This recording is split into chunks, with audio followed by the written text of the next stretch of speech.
Good morning. Radhe Radhe. चलिए, आज हम लोग का 5th क्लास है और आज डेट है 21/11/2022 और हम लोग का कौन सा चैप्टर है? मूल अधिकार। मूल अधिकार का 5वां क्लास है।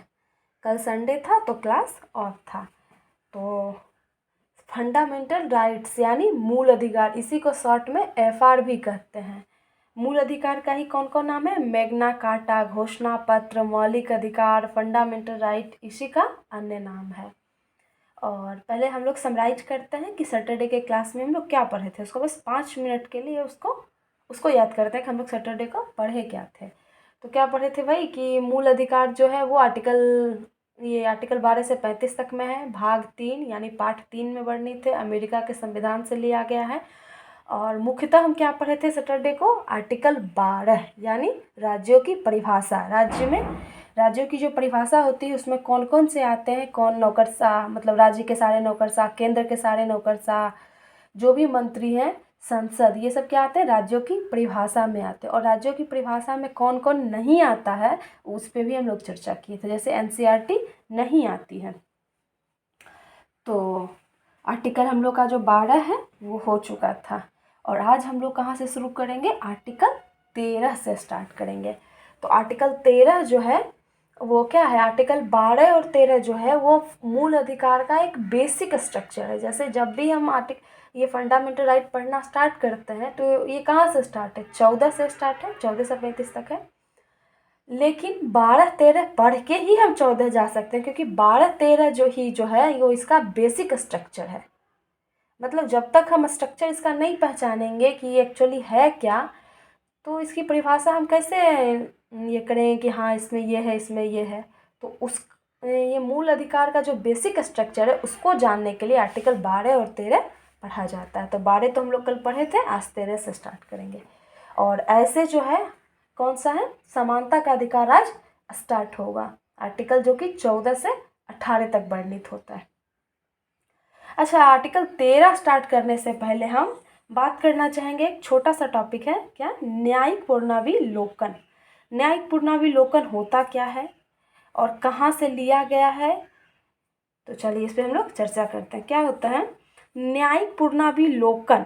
न्यायिक पुनरावलोकन और न्यायिक पुनरीक्षा, ध्यान से सुनिएगा। न्यायिक पुनरावलोकन, न्यायिक पुनरावलोकन, बी हो गया और एक ब, और तीसरा क्या है? न्यायिक पुनरीक्षण। तीनों जो होता है एक ही शब्द होता है। जैसे कई बार हम सुनते हैं कि कहीं पे लिख देते हैं न्यायिक पुनरीक्षण, तो हम पढ़ के गए हैं न्यायिक पुनरावलोकन, तो हमें कन्फ्यूजन हो जाता है कि क्या दोनों वर्ड दो है? नहीं, तीनों वर्ड जो है वो एक ही है।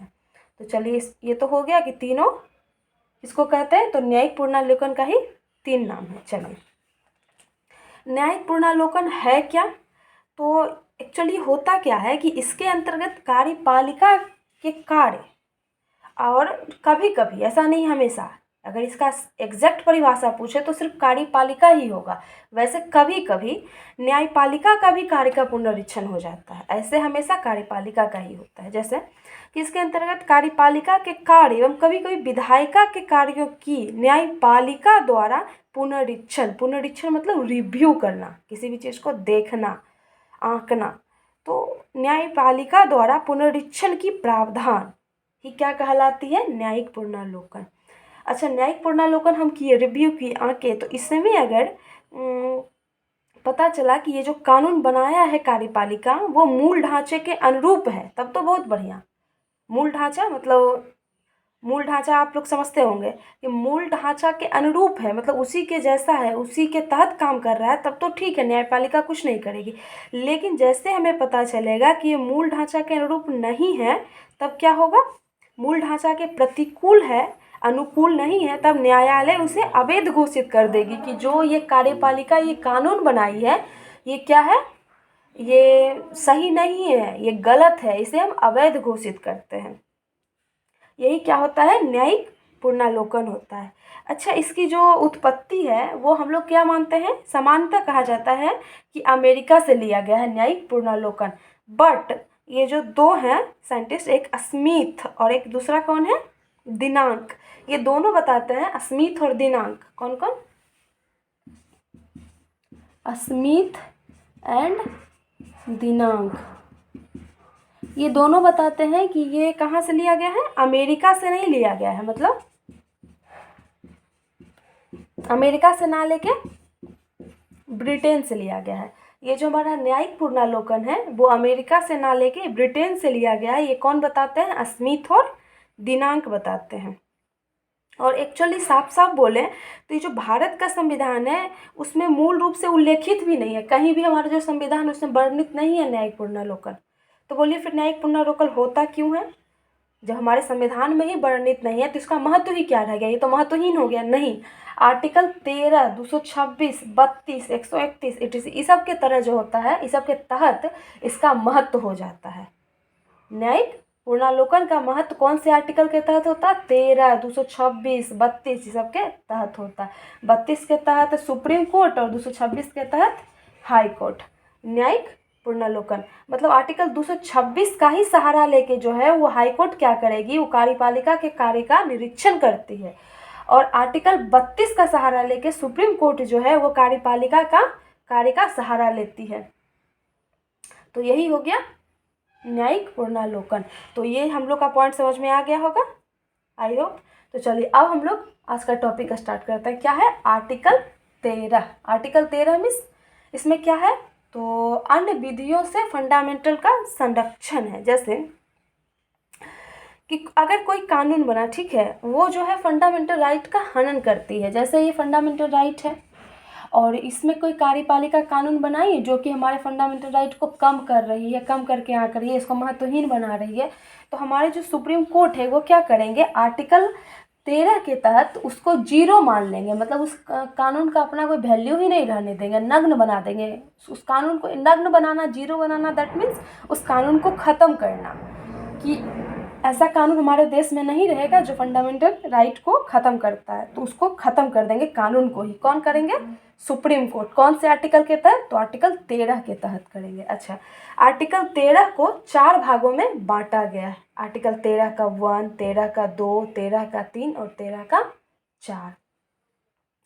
ये जो 13 का 1 हुआ, 13 का 2 और 13 का 3, ये जो है हम लोग का जो संरक्षण है, हम लोग का जो फंडामेंटल राइट है उसका संरक्षक है। उसका एक तरह से कह सकते हैं गार्जियन है, कि भाई इसको कोई हिला नहीं सकता, ये स्ट्रांग है।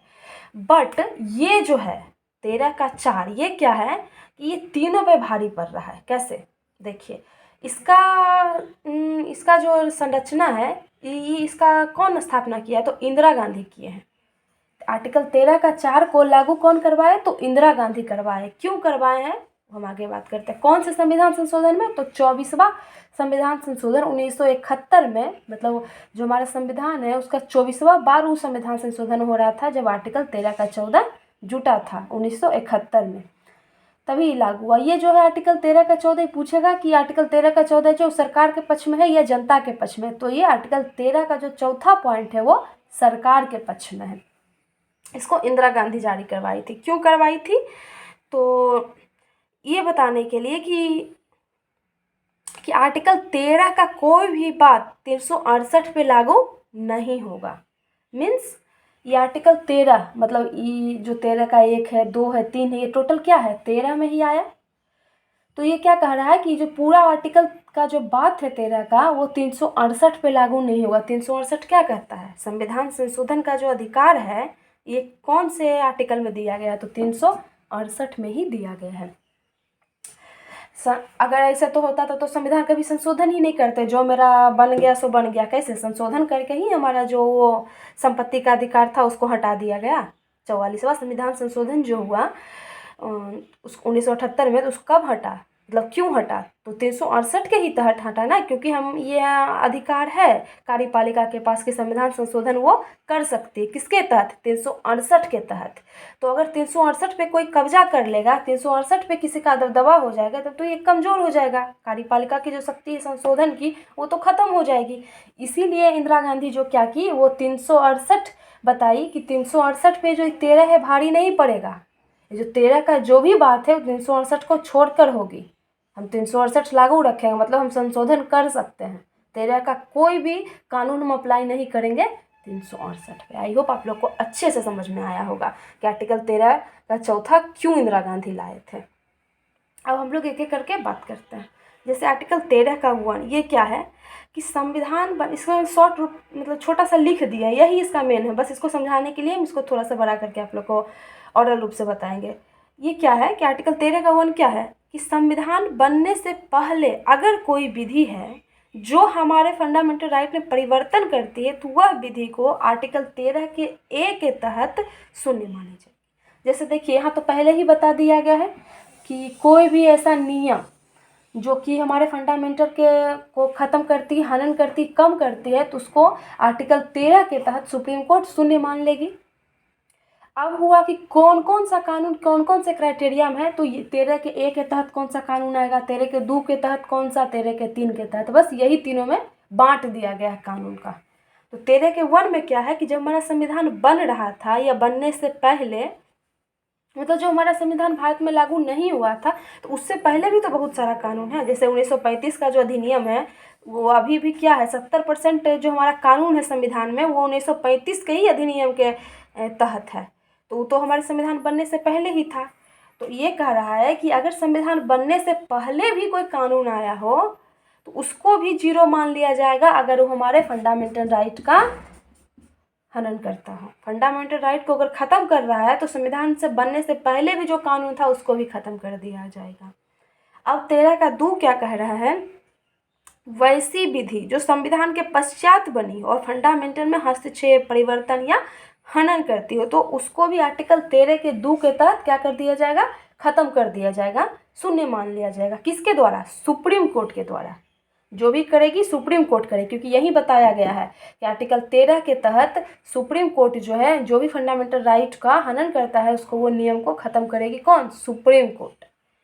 तो यही बताया गया इसमें कि संविधान बनने से पहले वाला 13 के 1 में रखा गया, 13 के 2 में है कि संविधान बनने के बाद जो भी कानून बना वो भी अगर हस्तक्षेप कर रही है हमारे फंडामेंटल राइट में, हनन कर रही है तो उसको भी, उस कानून को भी जीरो मान लिया जाएगा। कौन मानेगा ऐसा, संसद नहीं, हाई कोर्ट नहीं, राष्ट्रपति, प्रधानमंत्री नहीं, कौन मानेगा, सुप्रीम कोर्ट मानेगा। कौन ऐसा आर्टिकल के तहत, तो 13 के 2 के तहत उसको जीरो मान लिया जाएगा।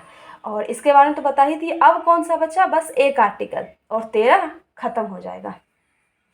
आर्टिकल 13 का 3, इसमें क्या दिया गया है, विधि की परिभाषा दी गई है। जैसे विधि की परिभाषा मतलब कोई भी, मतलब राष्ट्रपति, राज्यपाल जो भी जारी नियम करेंगे उसी को ही विधि की परिभाषा कहते हैं।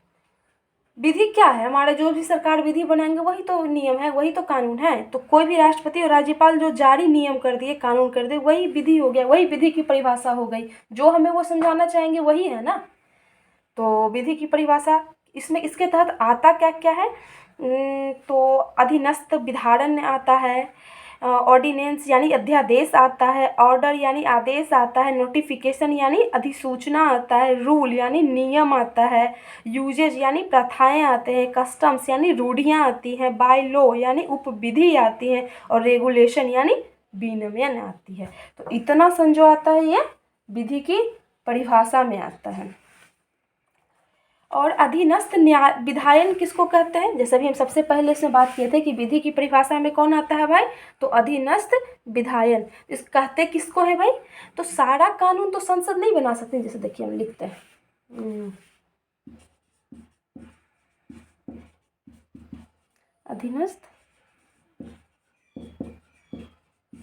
अधीनस्थ विधायन किसको कहते हैं, तो सारा कानून तो सरकार, ऐसे देखिए तो सारा कानून तो संसद ही बनाती। कोई भी हमारे देश में प्रावधान है, हमारे देश का प्रावधान क्या है कि कोई भी नियम कानून जो बनेगा, लागू होगा या उसका मतलब हटेगा, यानी उसमें संशोधन होगा संविधान में, वो कौन कर सकता है, संसद ही कर सकता है। कि सिर्फ और सिर्फ संसद कर सकता है। 368 के तहत उसमें संशोधन कर सकते हैं, और बहुत सारे आर्टिकल ऐसे हैं जिसके तहत नया कानून उसमें ऐड कर सकता है। कौन, संसद कर सकता है। बस कोई भी नियम कानून या तो बना सकता है या तो हटा सकता है संसद। बट संसद सारा काम अकेले तो नहीं करेगा ना, किसी न किसी बॉडी को तो काम सौंपेगा। जैसे जब सारा कानून संसद अकेले नहीं बना सकती, जब संसद के पास समय की कमी हो जाती है तो वो कानून बनाने का अधिकार कार्यपालिका को सौंप देती है। किसको सौंप देती है, कार्यपालिका को सौंप देती है। इसी से क्या होता है कि विधायिका जो है वो कमज़ोर हो रही है और कार्यपालिका मजबूत हो रही है। अब ये क्वेश्चन आएगा कि विधायिका कमज़ोर हो रही है और कार्यपालिका मजबूत हो रही है। कौन से नियम के कारण? तो अधीनस्थ विधायन के कारण जो है वो विधायिका कमज़ोर हो रही है और कार्यपालिका मजबूत हो रही है। जो काम विधायिका का है वो कौन कर रहा है? कार्यपालिका कर रहा है। तो जो मेरा शक्ति है आप हमसे लेके किन्हीं को दे दीजिएगा तो हम तो धीरे धीरे कमज़ोर होंगे ही। तो इसीलिए जो है सो विधायिका कमज़ोर हो रही है और कार्यपालिका मजबूत होते जा रही है हमारे देश में। तो यही है अधीनस्थ विधायन, मतलब सारा कानून संसद खुद नहीं बना के कार्यपालिका को जो सौंप देती है उसी को अधीनस्थ विधायन कहते हैं। तो विधि की परिभाषा भी हम लोग को संबंध में आ ही गया होगा। तो अब हम लोग जो भी पढ़ेंगे वो कल पढ़ेंगे। आज ख़त्म करते हैं। धन्यवाद।